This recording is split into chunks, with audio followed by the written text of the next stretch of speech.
Thank you for joining me once again on the ABC Music Talk podcast. Your engagement has been surprising, it's been positive, and it's been heartwarming. This little idea I had, which I do solely because I want to, is helping educate and aid awareness of a variety of different topics in relation to the music industry. And it would be horribly remiss of me if I didn't eventually get around to discussing the importance of mental health. In fact, I perhaps should have began here, as little else is as important. But first, a reminder of my sponsor, Rota. Rota is for artists, managers, labels, or anyone in the music industry who needs to create video content for promotion or monetization. Rota makes it fast, easy, and inexpensive to do all of that in one place. Head to www.abcmusic.co and click the Rota logo on the homepage to access a 10% off discount for the service. Now, my guest this week is someone who I've not only had the pleasure of knowing for a number of years, but who I've also witnessed become a leading voice in raising awareness on mental health in the music industry. Welcome to the show, Tristan Hunt. Thanks, Alex. Great to be here. So, for regular listeners, probably what you've noticed already is there's a little bit of background noise. This is due to the fact that I'm doing this in a place where there is some background noise. So it is music. It's not my intent to have that in the background, but as Tristan and I were discussing just before, this is one of those things that sort of, potentially can cause anxiety when conducting yourself in the professional world of the music industry. But so we're going to try and ignore it and just sort of battle through. So I hope the sound volume's okay. So just to give my listeners an idea of what I mean by Tristan being a leading voice in this area, just visit his Instagram profile, which is Tristan Hunt UK, or go to his website, tristanhunt.co.uk, and you'll see evidence of all the effort he has put into moderating panels at conferences on the subject, and just generally posting reminders to us all to check with the person next to you and ask, are you okay? So, Tristan, I've mentioned the conference aspect, because you're spreading this message to so many different countries. It's a fairly universal issue. So I'm keen to find out kind of what triggered your interest in becoming, dare I say, an activist in this area. Would you consider yourself an activist, or are you just kind of sort of conscious and like aware of it? What was the backstory to that? Activist is probably a good word. It's not something which I've termed or self-associated to before, but I come from a background where this is something that's affected me personally for my whole life. Okay. And I also come from a background where dance music's been a part of my life from when I was very young. I moved into promotion in the late 90s, having been clubbing for years before that. Spent a long time in events working in Ibiza over here in Australia. Excuse me. And through that time, I got to see a lot of other people's mental health, how they struggled sometimes within the industry, and also my own. And from that grew a greater awareness about the need to focus a light on that. I've been fortunate through my work with Association for Electronic Music, where I'm regional manager, to help found a working group specifically on mental health, looking at mental and physical health for fans and professionals worldwide. And we've seen a huge shift in the last few years, really the last 5 years, where there's been a groundswell of conferences of individuals coming and talking and speaking out on the subject, which is a massive shift. It's a paradigm shift to when I came into the industry in the late 90s, when mental health wasn't really a subject that was talked about. It was a very hedonistic time, and it was quite a macho time as well. It's not... The sensitivities of emotion and those things weren't something that was really discussed, and there was a lot of bravado around more hedonistic behaviour. And we've shifted to a time now where there's much greater awareness, especially with the younger generation that are coming through now, but then also within the more senior industry, about the need for us all to take care of our own mental health and those in the wider industry. Yeah, very good. And so what is your complete backstory? Kind of like, how did you get into the music industry in the first place? I'm trying to think the first time you and I came across each other. Was it Audiolog? I think it was. I was working in anti-piracy at the time. Yeah. And I was working in copyright protection, and that was probably about maybe 7 years ago now, I think. So it was a while back. And I know that from having spoken to you a little bit later on, that we sort of shared a dance music background. Absolutely, yeah. Obviously go to the Amsterdam dance event. Yeah. We had a lot of crossover prior to us meeting. Yeah. So lots of synergies there. Yeah. So yeah, shared love of dance music, I guess, for us both. That's what got me into the industry in the first place. All right, okay.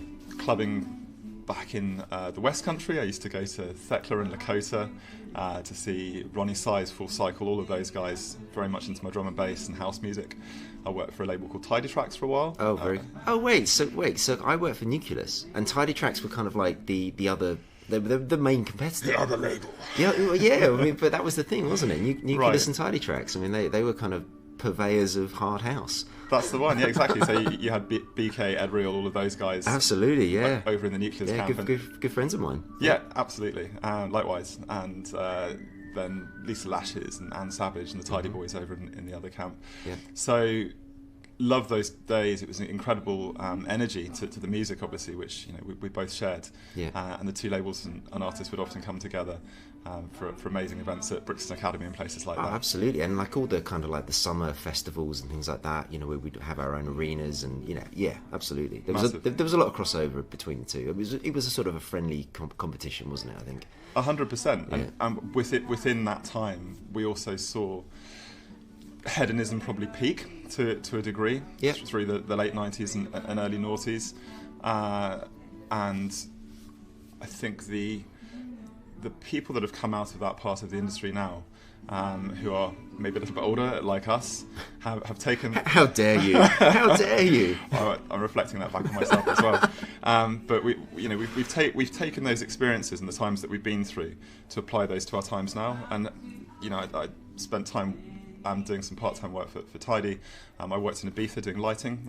For Privilege, doing stuff for Manumission. Wow. Cream, God's Kitchen, Amnesia, all of those sort of clubs. That must have been places. Crazy. Yeah, it was amazing. I spent some good time in Ibiza, at all of those clubs you just mentioned, and they are world leading in terms of sort of impressive shows, and of course lighting being a huge part of that, so well done you. Massively. It was a great role at university. I'd go out there for my summers and do lighting, specifically laser engineering. Goodness. I ran the laser at Manumission, which was always a showstopper, because you'd get people coming up and asking you for a lighter, and then you'd light their cigarette off the laser because it was so powerful. Oh, good. Really? Which would always get a good reaction. People that were often having quite a fun time suddenly came to in quite a big way when they saw that. So spent my summers doing that. What clubs were you at then back in those days? Yeah, I mean all the ones that you kind of mentioned. I mean, because I had a record label as well in sort of 2001, and so I used to take white labels out there and and try and get people to play them, and kind of just doing the hustler thing, I suppose. But right.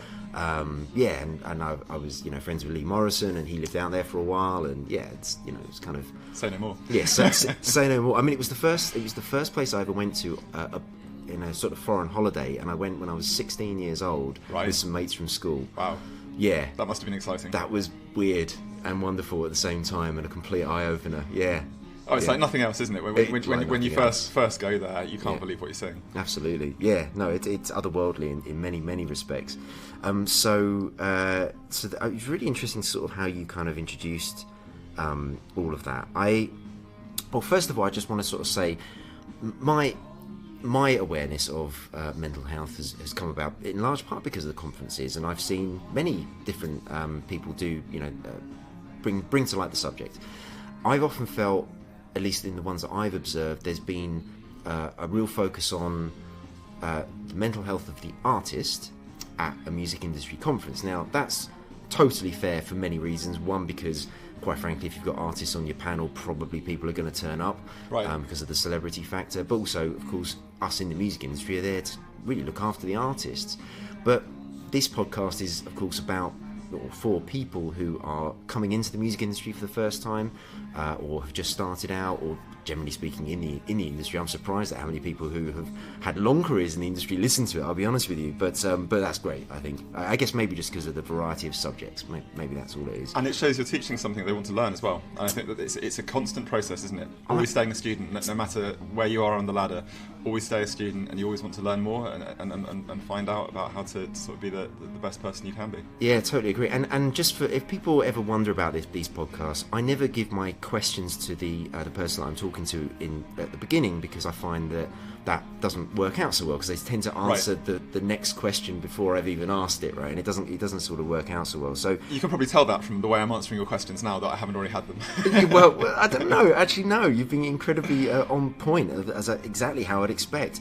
But what you said at the very beginning about your early experiences, I mean, they were exactly the same as mine. Right. I joined the industry in the late 90s, and absolutely very macho. It was fueled on the continued boom of the CD sales, and it was the peak of the industry, and there was a lot of money floating around, and consequently it was bigger, there was more people in the industry and all the rest of it, and certainly like some of my early experiences were things like I remember being told by a senior person at a major record company that I was too soft and I wouldn't make it in the music industry. Wow. At 18 years old, being told that. I mean, this is, bearing in mind I'd spent probably 3 years of my very short life at that point only imagining a world where I would work in the music industry, to have somebody I'd looked up to, somebody I was trying to learn from, say, yeah, you're too soft, you won't make it.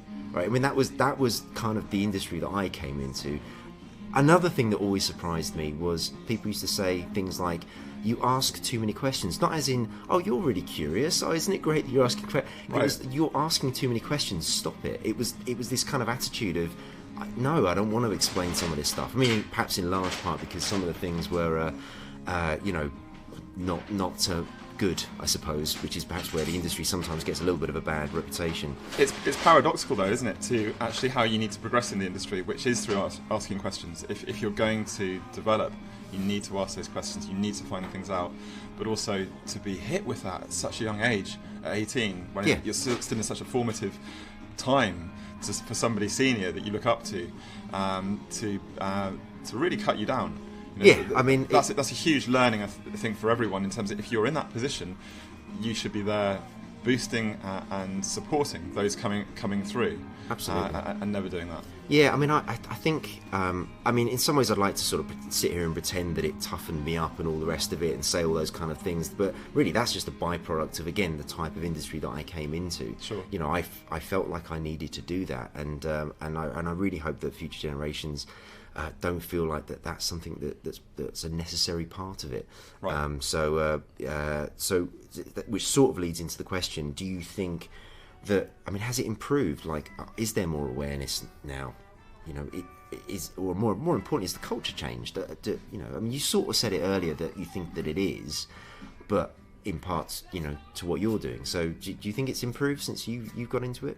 There has been a cultural shift, and I think that's the key aspect to it, that from the top down, whereas you encountered as an 18-year-old that level of resistance, to put it politely, from somebody senior, actually behaviour which is grossly unprofessional and is the antithesis to helping develop somebody and nurture their potential.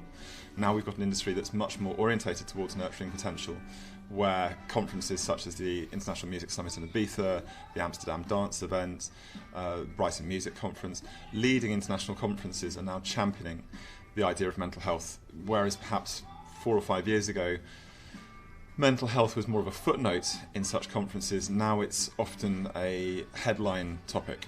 Yeah.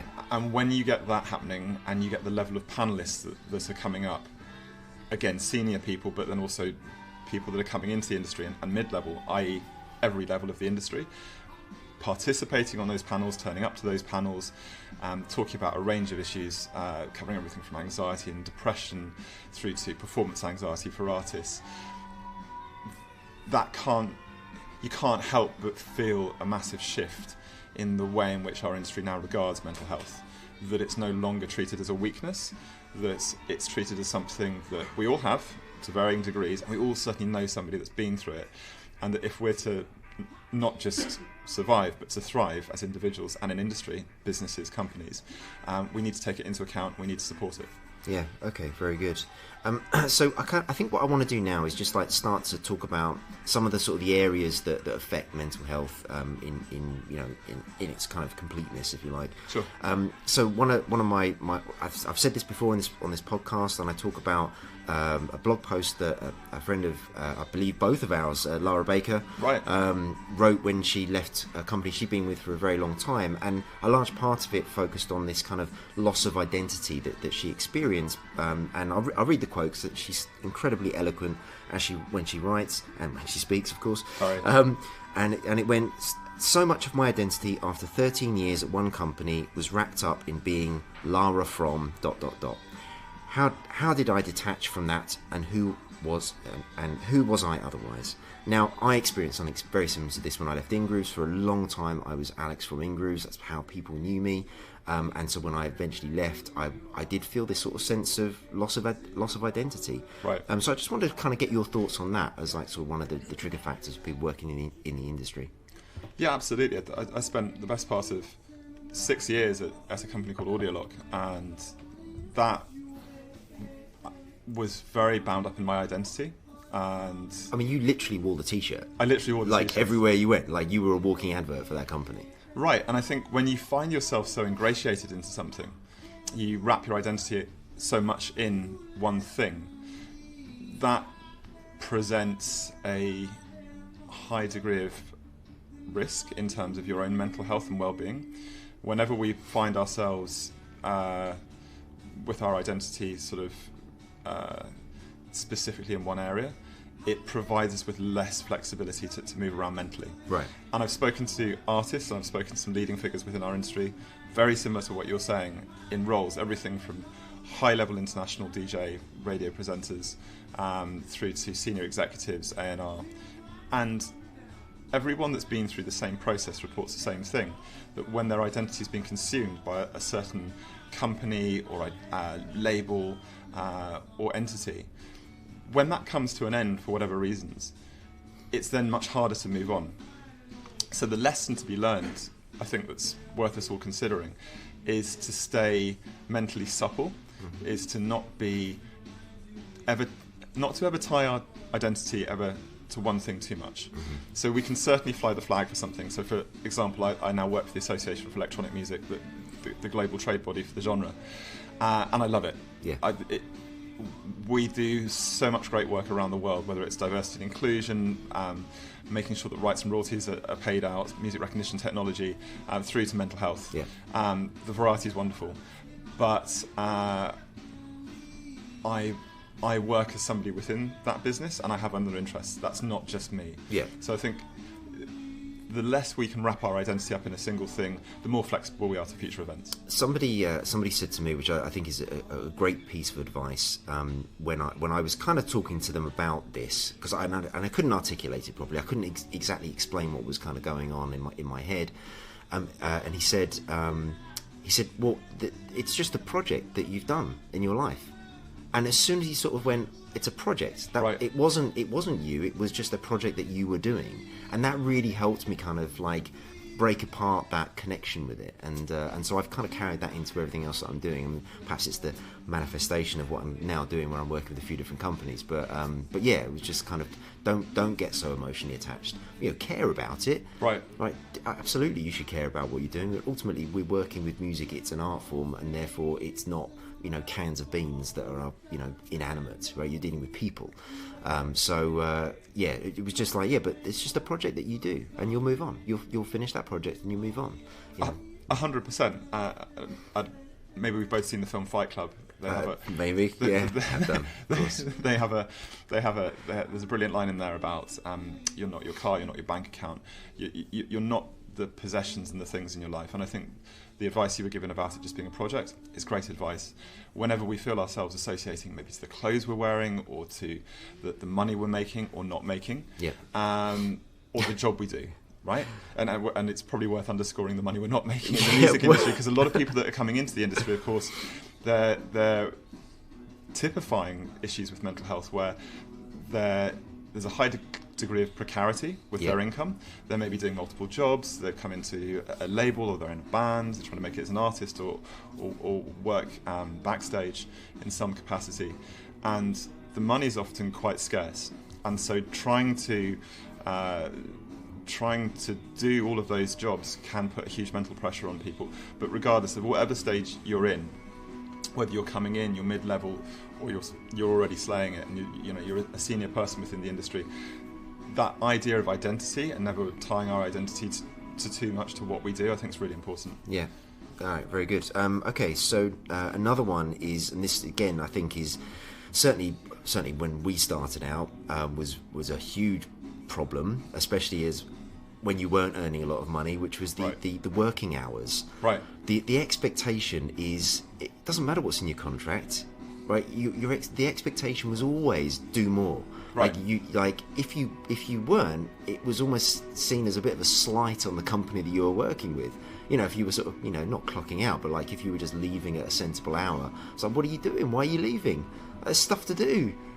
Right? I mean, this working hours thing is insane, right? It underscores the unhealthier side of our industry, perhaps, where if you find yourself in that environment, it's worth at least having a conversation with yourself. Yeah.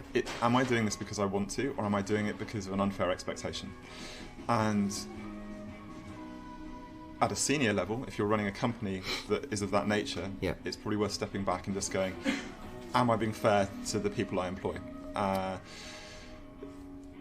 I've been in exactly the position that you describe at several stages in my life, and we've both known a lot of people, and we've been there ourselves in being in those sorts of conditions. I do think there's a shift now. I don't know what your sense is, but I do feel that things are starting to move. I agree, and I wonder whether it's because there's less money in the industry, or there was, and so the people that were left were the ones that just really cared about what they were doing, and they really cared about the promoting art and making sure that as many people got in touch with it as they possibly could, as opposed to it just being all about the money. I don't know whether that was the thing, but I think. I don't know. I mean, maybe Silicon Valley's had a part to play where it sort of said, the working environment, doesn't need to be sort of, strict and static and, glued to your computer. It is about, having those meetings as you're walking around and whatever. I don't know. Maybe 100%. Yeah, no, I completely agree. And having big corporations like Google and Facebook say to their staff, my friend works for Facebook, and he doesn't have to go into the office, and they have lots of companies at that level now have said, we've employed you to do a job. Yeah. We trust you to do that job, and if we've got our HR process right, then we've employed the right person. And I think that's an attitude which all companies can embody. If you've done due diligence on recruiting the right people, then having a greater degree of flexibility in terms of their working hours and whether they work from home or not, it can be a massive change to people's lives. So I sit somewhere on the attention deficit hyperactivity spectrum, right? And I have anxiety and insomnia, a whole host of other things which can be problematic to working in an office environment, having to be certain places at certain times and under certain conditions, especially where there's a lot of background noise and distraction. So for someone like myself, I really benefit from working from home. If you're an employer and you look at your staff, looking at the idea of neurodiversity, which I think we're starting to see spoken about a lot more now, this idea of people who are maybe dyslexic, people who have ADHD or anxiety, or all these different, if it's a neurological condition, going, how can I help support that member of staff more? And then if you are an individual that's just coming into the industry, it's often harder to find your voice, isn't it? Especially around senior people. Oh, definitely, yeah. It is worth sort of trying, and again, it's probably a good litmus test of if you're in a good company. If you feel able to go and talk about these things to your management, that's great. And being able to reach out to them and say, look, I think the work's been going really well. Could I work from home on a given day? Because I think I'd be really be much more productive doing that, or whatever arrangements it might need. Maybe you need some support with dyslexia or something like that. And to circle back to our point about the shift in attitudes within the industry, I think companies as a whole are becoming a lot more supportive and aware of that, and a lot more amenable to staff needs. Yeah, very good. I'm going to talk about companies and kind of what they are able to do a little bit later on, so we're going to come back to that. Sure. So I'm just going to keep going through these different sort of areas. Imposter syndrome. I mean, it's one of my favourites. Right. One, because it's just a great phrase, but also I think I mean, everyone I've ever spoken to about this just goes, that's exactly how I feel. And it always feels like such an isolating feeling. Yes. And, I mean, I don't know how you feel. You do a lot of conference speaking. Whenever you step up onto that stage, I do. I have a moment of, am I good enough? Massively. Right? Yeah, every time. And it doesn't matter, I think, what you know in those moments. You often question whether, you should be there, giving an opinion on a particular topic. Am I going to say the wrong thing? Are there people here that are more experienced than me? Well, and often you're surrounded by your peers, right? If you're in a panel, you're walking onto a stage where you've got 3 or 4 other people that and you know that they've done some great work often, right. And you know that maybe they're quite opinionated, or they're quite outspoken, or they're really good on Twitter, or whatever it is, and there is just that moment of how am I going to compare to them, right? And that sort of that comparison aspect, I think, kicks in a little bit around imposter syndrome, doesn't it? Massively. I've had it a little bit today, knowing that I was going to be interviewed by you. Oh, stop it! No, it's true. Stop it! It's ridiculous. But we've known each other for a long time. But you're that aside, you're someone that I respect in the industry, and whenever you find yourself in that dynamic, you then start to compare and question sort of what you know in comparison. These aren't helpful things, right? We all do it to ourselves, and the idea of imposter syndrome, it's a lovely turn of phrase. It just is, isn't it? Because it sums it up so neatly. It does. It's not actually a syndrome, so it doesn't sit. There's the DSM-5, which is the sort of manual which psychotherapists and psychologists use to define different people's mental health conditions. It doesn't exist in there. Okay. So it's a turn of phrase that we use, but isn't actually a thing. I feel educated. There you go. So you know more about this than I do. Not a great surprise, I suppose. But it does describe perfectly what so many people feel. I think whether you're an artist or you're an executive, you're standing up on stage where you're talking about a certain subject or you're going to perform. We often question ourselves. Yeah. Do I really know what I know? Do I have a right to be here? And I think that the one thing you can always circle back to is that whatever you do, there will be things, and that's an example, we've just spoken about imposter syndrome there and phraseology, is that there will always be things that other people aren't aware of. You know what you know, share that with confidence, and talk about that subject. You'll almost certainly hit some ideas that people aren't familiar with. Yeah, very good. So kind of related to this, I guess, and it was something else that Lara wrote about in her blog post about the loss in confidence, right? And that feels to me like a slightly softer way of talking about some of these things, and certainly I've experienced in the people that I've run a lot of teams, and that feels like a sort of an underlying problem that I've had when people have come in and they wanted to talk to me about something, and sometimes that's what they're explaining. They're just like, they feel like they've lost their confidence, right? And they're unable, therefore, to perform well in their job. I mean, I guess it's kind of related to that imposter syndrome, isn't it, a little bit?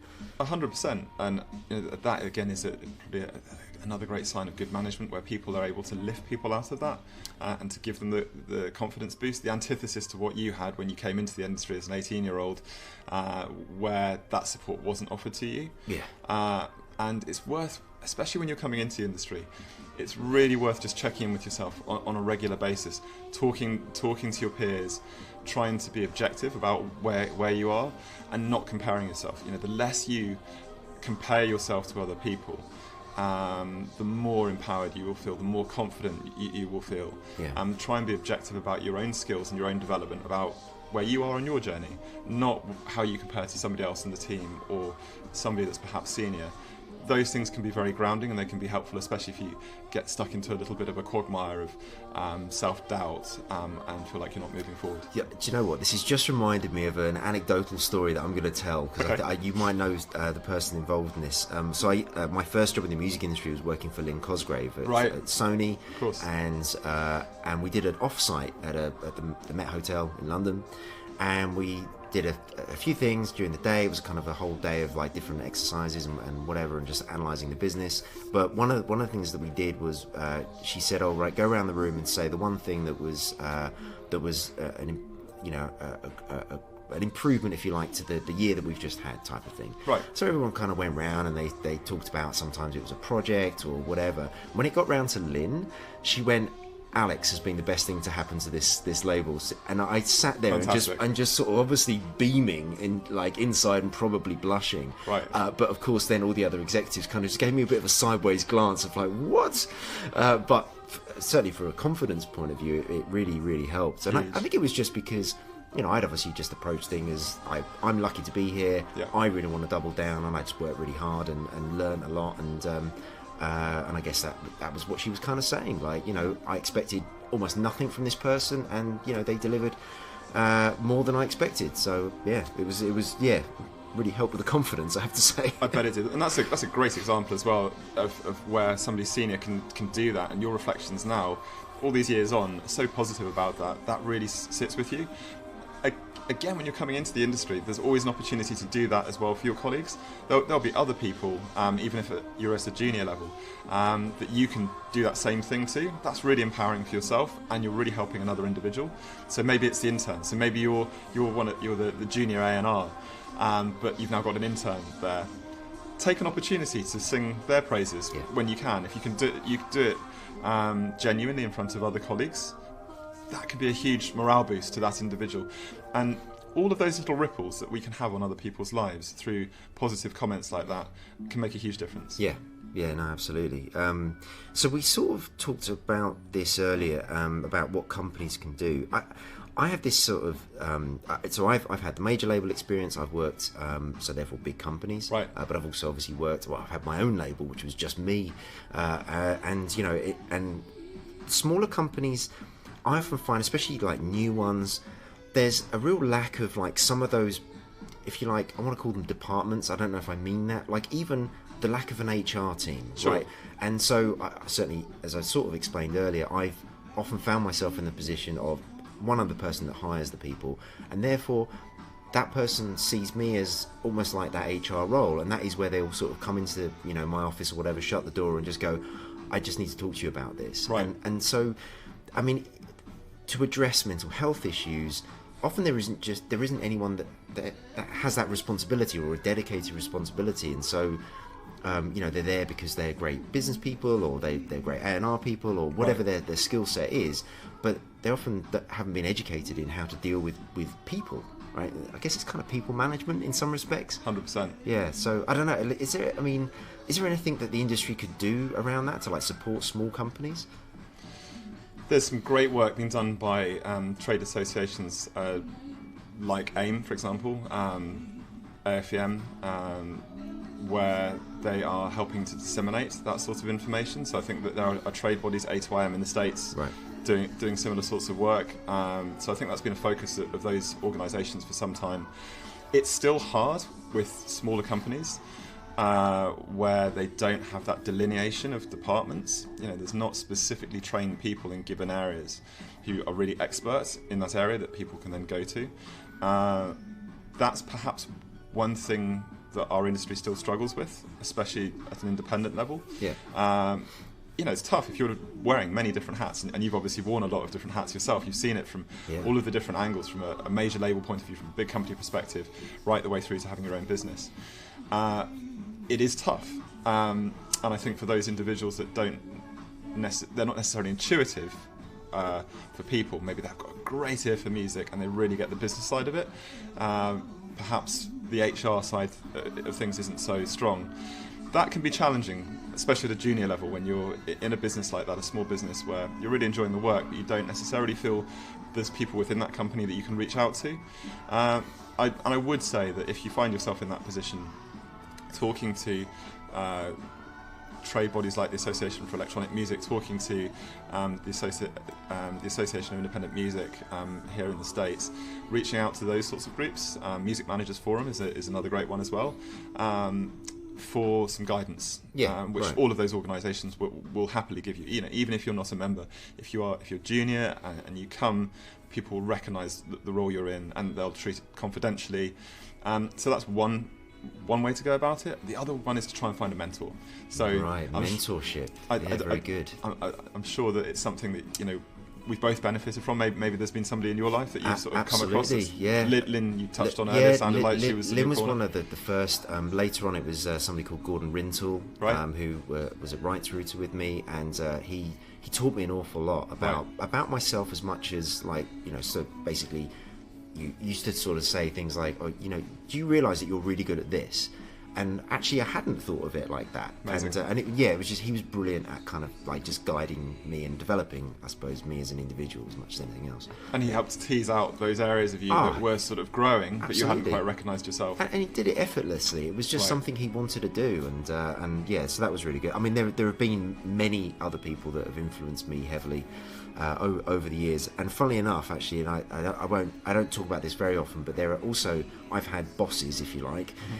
That have taught me exactly how not to be a boss, or a leader, you know. And I have talked to other people about some of those experiences. I won't do it here. I don't think it's fair, but sure. I mean, well, that comes down to perhaps a piece of advice I always give people, which is listen to everyone, and then take all those bits of information in, and then decide what you think is right. Right. Yeah. Mentorship is a really useful thing. 100%. And to your point, you know, again, always stay a student. Learn from what not to do. So those bosses that you might have that have treated you badly or haven't been professional, as somebody that's coming into the industry, don't then lock that away and think, I'll get my chance one day. And I'm going to get my own back, which I think is how it used to be. Right, exactly. Yeah. Because the industry was perhaps a little bit harder edged. Now it's flipped, where I think more people are going, okay, so that's how not to do it. Right, when I get my opportunity to steward somebody else, I will be more amenable, I'll be more supportive, I won't do that thing that made me feel bad. So there's a great learning to be taken even from the tougher situations you might find yourself in. Yeah, very good. Something else, I'm going to say the word alcohol. I guess what I'm also saying is just general substance abuse. I did the podcast with Lee Morrison, which I think you've heard, and one of the things that we touched upon was the sort of like the social pressures that, you know, that are felt by people in the industry to kind of partake, I guess, and alcohol, of course, is the legal one, I suppose, certainly in the UK. So I mean, how central is something like that sort of outside influence to, you know, triggering like a downward spiral for an individual?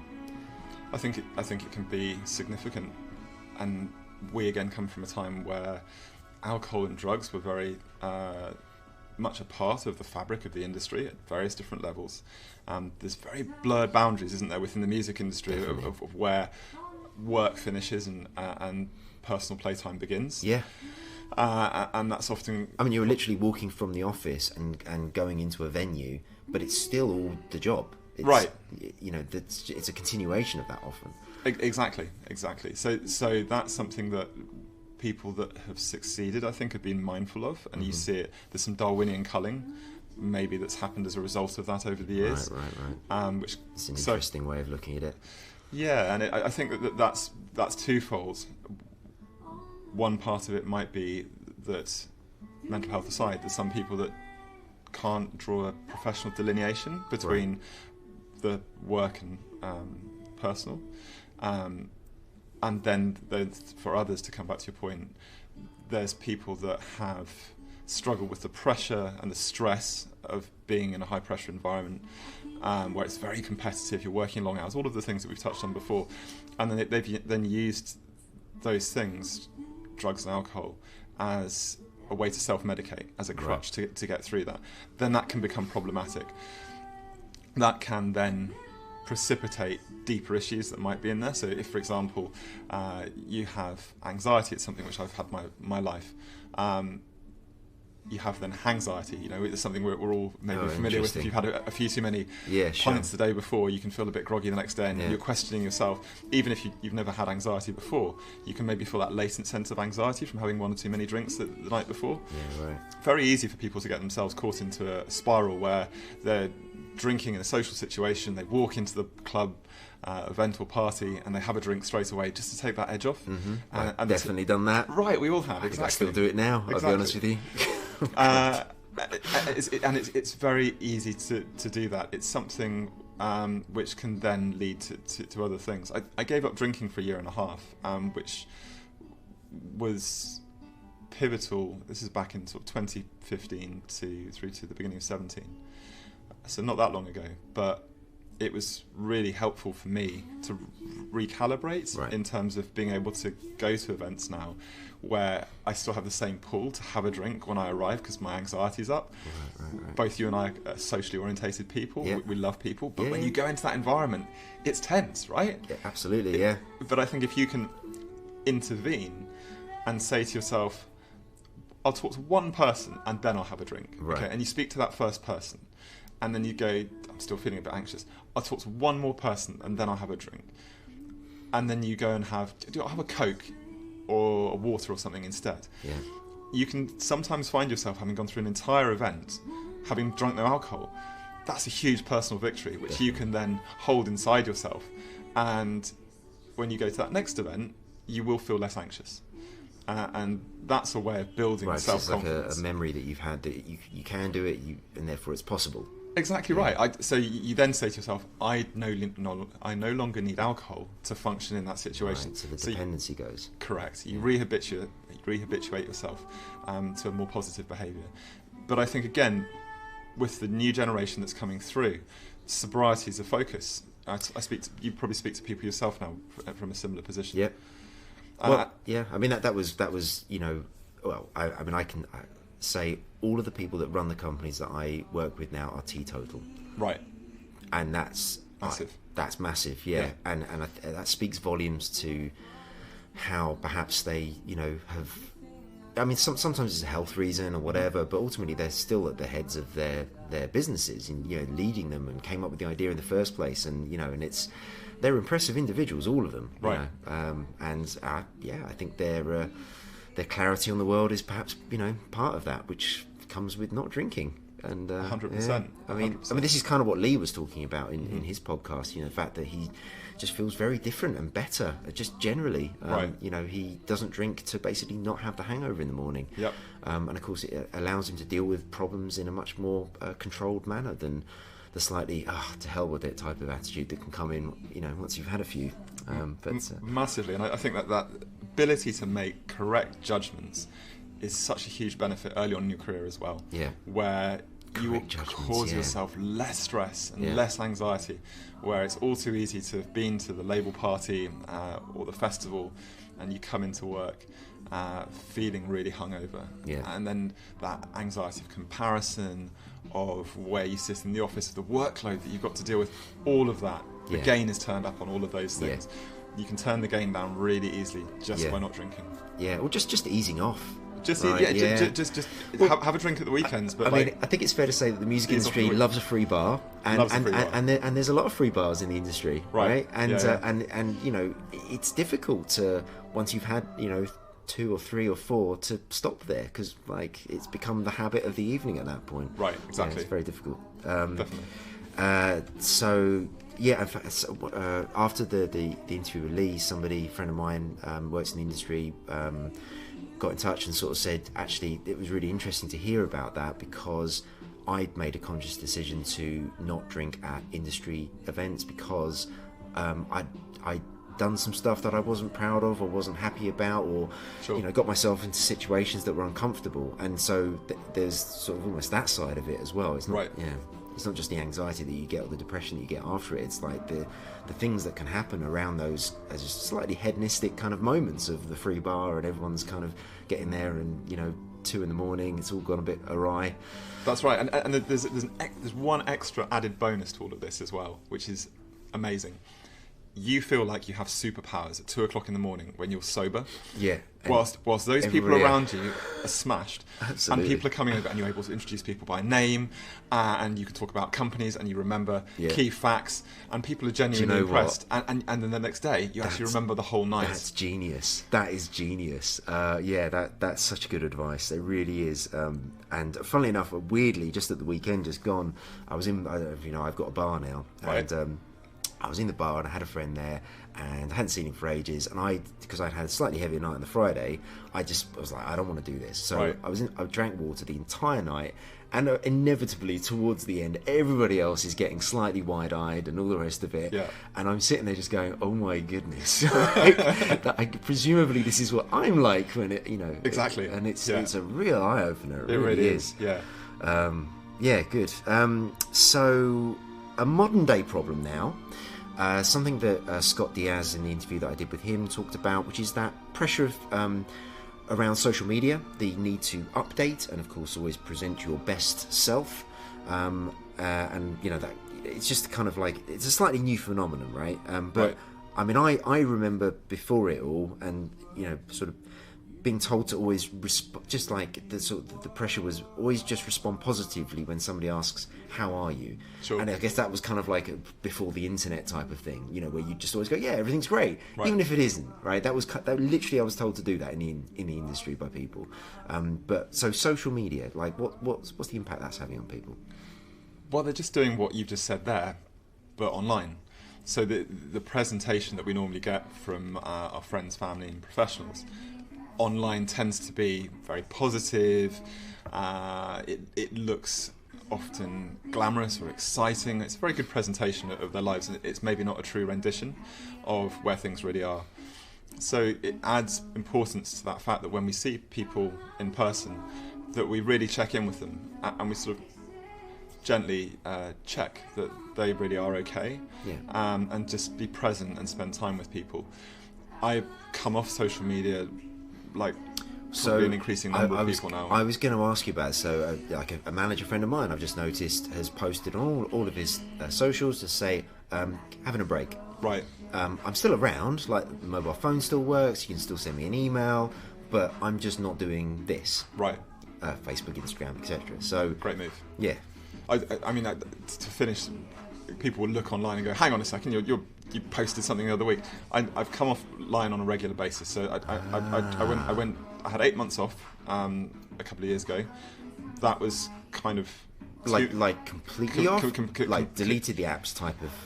Yeah, so I don't have any of the apps on my phone now. Oh, okay. So I guess the learning from that was going, okay, 8 months off, that was too long. Then before Christmas last year, I was going on once a month. That still felt like it was sort of too long, but it was enough then to really reduce my addiction, which I'll be honest, I would, like many of us, pick my phone, just check it absent-mindedly, and that term absent-minded is really important. You're not being present, you're just doing something as habit again. Mm-hmm. That's not very helpful. We can spend our thought in better ways, and we'll be calmer as a result. The less you're doing something in a habituated way, i.e. absent-mindedly, the more calm you are, the more present you are, the greater sense of peace you have. That's great for your well-being. But now I'm on once a week, so on Fridays I treat it very much like my accounting, if you like. I'll do the bits, like bookkeeping. Yeah, exactly. And the moment you start to treat it like bits of life admin, right, it loses a lot of its appeal. So on Fridays I'll do Instagram, I'll do Facebook, LinkedIn, although I'm on LinkedIn most days for business, but it's, LinkedIn's pretty dry. It's not exactly like a button presser. You're not going to... Absolutely. So that's not so problematic. But the moment, for me personally anyway, everybody finds their own ways to what they feel comfortable with. That's a much more comfortable way of working, and I find social media is much more a tool that I use rather than a distraction. Yeah. So all of this is about how we try to create more peace and serenity within our lives, which, especially within our industry that's so hectic and full on and often high pressured, they're really valuable commodities. Peace and tranquility are things that we can really benefit from, because when we come to do our job, when we come to have interactions with other people and ourselves, we'll just feel better. So it's an easy win, basically. Yeah. Okay. That's great. How about yourself? How do you use social media? LinkedIn is like my kind of contacts book. Right. I'll be honest with you, podcast has meant that some of these things have changed slightly, because I've felt like I needed to let people know about it, and of course social media is great about sort of doing that en masse. Sure. And it's been helpful in terms of like growing the audience size and just the awareness of it, I think, which is great. Right. So LinkedIn was always kind of, I always treated it like the sort of the digital Rolodex, which I didn't need to keep updated. Like I didn't need to kind of keep updating where somebody was and whatever. And so you can always get in contact with someone pretty much because they're changing it. Yeah. So that's very useful. Twitter, originally I used it as a source of information as opposed to needing to put out my thoughts. Sure. And that's stayed fairly sort of consistent that way. Mm-hmm. So I don't kind of, less like that. And I mean, Twitter can be horribly toxic at Right. the best of times. So I think I've got a fairly good filter on that now, and I unfollow people and try and get rid of it that way. Facebook for many years was solely family only. Right. I didn't have any sort of work stuff in there at all. Family, friends, and then the friendship groups can sort of shift the mold over time, and then there's that sort of that awful thing of, oh goodness, they're off on holiday again. We're not on holiday, are we? Right. I've got to go to work. Whatever. Sure. And so the comparison thing again. Yeah. I guess we could talk about sort of the impact on things like elections and stuff like that, and you suddenly realise that people harbour some thoughts and opinions that are vastly different from yours. Right. And I won't lie, there's that feeling of I just want to stop that. I don't want to hear your thoughts on this anymore because I disagree so vehemently about it. Right. But really of course, triggering. But then all that does is it creates that horrible echo chamber of like, now you've just decided that I only want to hear the things that I want to hear. And so social media is just such a minefield. I think we should cover it all today, but you asked me how I was using it. But I think I'm fairly good. I was lucky because I studied communication studies, okay. and I was taught from a very early age to read between the lines, right. in short. And so I think I've got a pretty good filter. Yeah. Like reading newspapers and all the rest of it, I can tell when something is fact or whether something's opinion, and that's normally the sort of delineation. So of course social media has this wonderful thing of providing you the headline, which is often incendiary, but actually if you read the article it's nothing to do with that, or right. it's like it's clickbait. Horribly so. But often from people that you trust because they haven't read it properly, they've just shared it because it fits with their identity or whatever, so it can get kind of slightly crazy like that. I think we're getting slightly off topic. And then Instagram, I just want to bring up that one. I've had an Instagram account since before it was owned by Facebook. Right. I never used it for one very simple reason, because when I loaded it up the first time, and this is years ago, it said I want access to your photos, and it was sort of during that time of I think people were a bit worried about things like that, or certainly more than they are these days.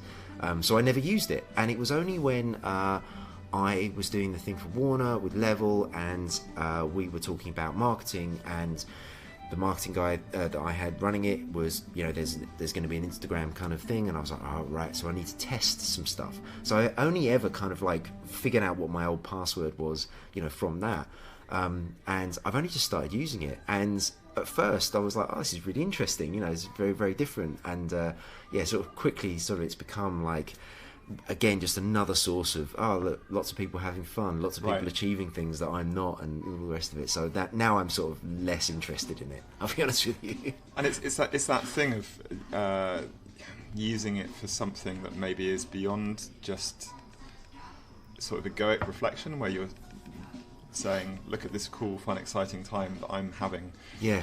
I bet you're not. There's a little bit of jealousy creation, I think, that goes on within social media, which isn't very healthy. I mean, I'd have people outside of the social media platform going, oh, you look like you're having a great time. And there's, like, how do you respond to that? Because you kind of like, yeah, I guess I am, I mean, ultimately I probably do. My life's all right, I've got no complaints particularly. But, presumably their thought on it was, wow, it must be really good. And it's like, well, no, I'm just doing what I've kind of been doing for years. Right. But now I'm on Instagram with a sort of visual representation of it. You think it's maybe better than it actually is. I don't know. It's social media, honestly.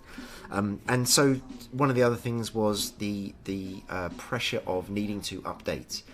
I mean, that's something that sort of affects people as well, right? Sure, and I think that thing of being able to get out of that cycle where you do it on a less frequent basis. I like your Friday idea, this idea of it being work admin or life admin or whatever. Admin. Yeah. It's much less sexy then. Yeah, It's no, less appealing. I think that's really neat. And I mean, when I do the podcast stuff, there is a window of time that I have on a Saturday morning where, where I've dropped my daughter off for dancing, she's doing her classes, and it's that bit between when I then go and pick her up, and that's when I do the sort of the podcast promotion and all the rest of it.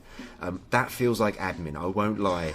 It is the bit that I least like about doing this. I love doing this bit, and I like planning because it means I have to do a bit of research and I do a bit of learning.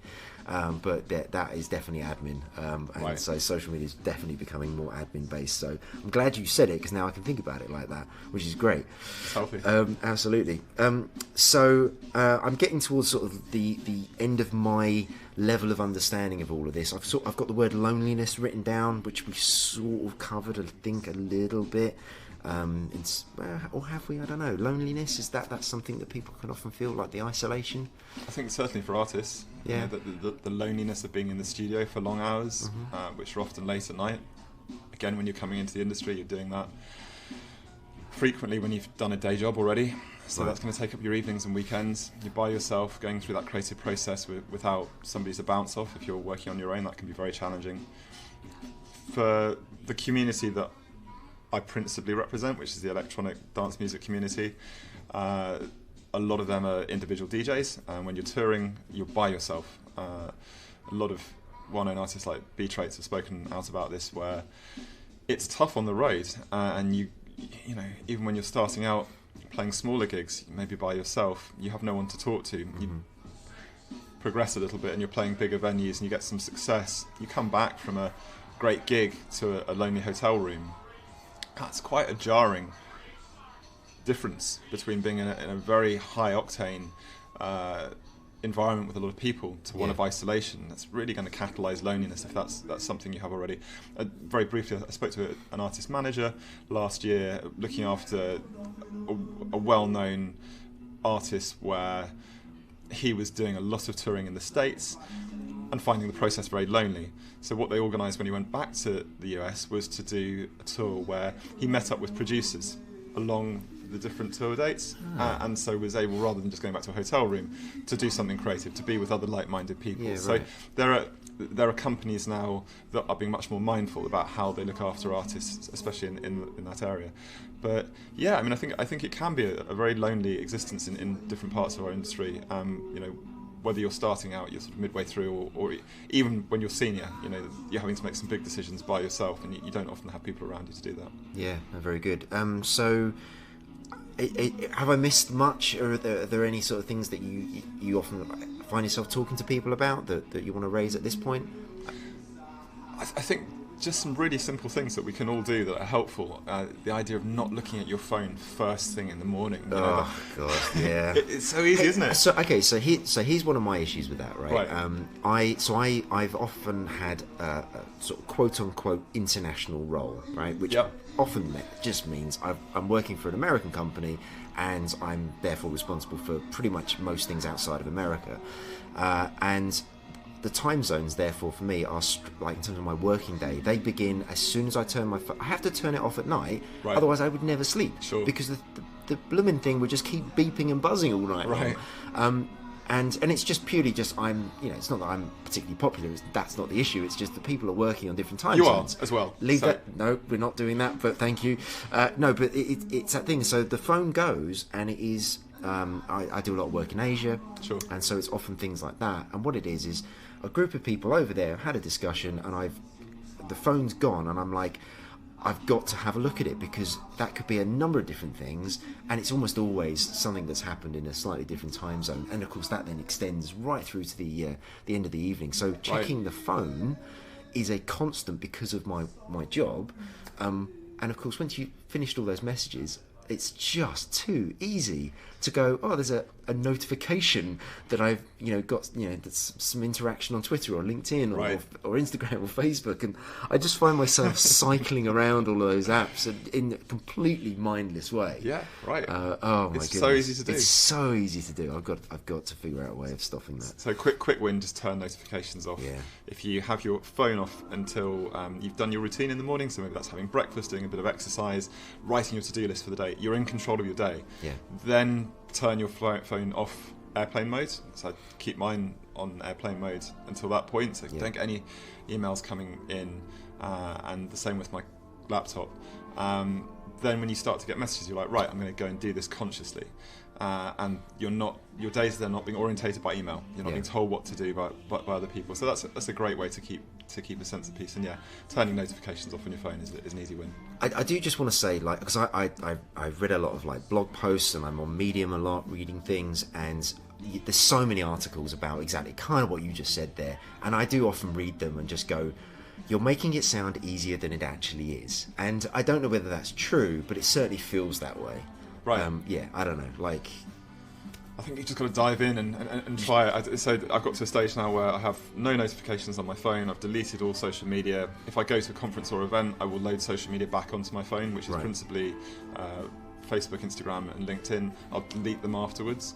And as I said, I don't have notifications. My phone's not beeping or buzzing at me. Again, every time we get that, we get a little jolt of cortisol, which is a chemical in the body which is related to fight or flight, and that makes you anxious. So suddenly it's jarring you out of a sense of peace. You get that first thing in the day, that's setting you up for a day of anxiety. Mm-hmm. We want to try and start our days in as peaceful a way as possible. Going back to Lee Morrison's point when he was discussing this with you in his interview with yourself recently, not drinking is a great way to do that. You don't wake up feeling anxiety, you don't feel anxious. That's one way to tackle it. Not having notifications, not having your phone beeping at you, it's going to put you into a much more peaceful place. When you then take that as the win, and you start to have that more in your life, that's the motivation for doing it more. So it does become easier. To your point, it's an easier thing to do after it's been done for a while, once you've habituated yourself to it. Very good. So we're literally about to hit an hour, so that's pretty impressive. But one thing I did want to ask you about is about Help Musicians and the Music Minds Matter. Can you just kind of talk, because there's like 3 different types of support that they provide. It's kind of built around a helpline. I've got the helpline which I can read out. In fact, let me do that. Let me just read out the helpline. Get the number. 0808 802 8008. So I'll read that again in a minute, but just tell us a little bit about what that's all about, because I know you've got a lot of involvement in it. So the Music Minds Matter number you've just read out there is a fantastic scheme by Help Musicians UK, sort of foremost charity for musicians within the UK, people working professionally within the music industry, those people that are performers, those people that work like ourselves in an executive role. It's a great number people can phone when they actually need some guidance which is tailored specifically for them. So it's been built to have an understanding of the specific issues that people face within the music industry. Association for Electronic Music, we do a lot of work with Help Musicians. They've been great in enabling us to share that number with our community. So it's a fantastic initiative to help people within the music industry. Again, this isn't something that existed 5-6 years ago. It's a relatively new initiative, and I think again it's a sign of how seriously our industry is now taking the subject. Yeah, no, absolutely. That's very good. So that number again is 0808 802 8008. And there's a website. There's a lot of good information on there. Links actually from your website as well, which is how I sort of, as I was researching it, kind of came across it, and that's tristanhunt.co.uk. Right? That's the one. That's the one. All right, perfect. So that was pretty much all I had, I think. Yes. So to my listeners, thank you for listening. Welcome all feedback and comments and suggestions for future shows as ever.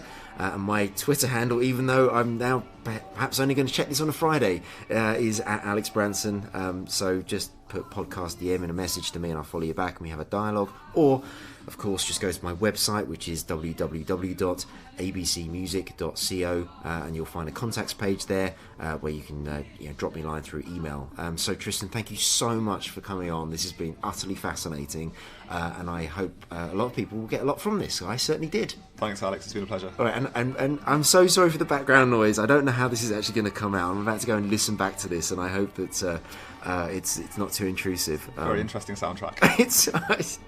It's not by my design, I promise. Right. Anyway, thank you very much again. You're welcome.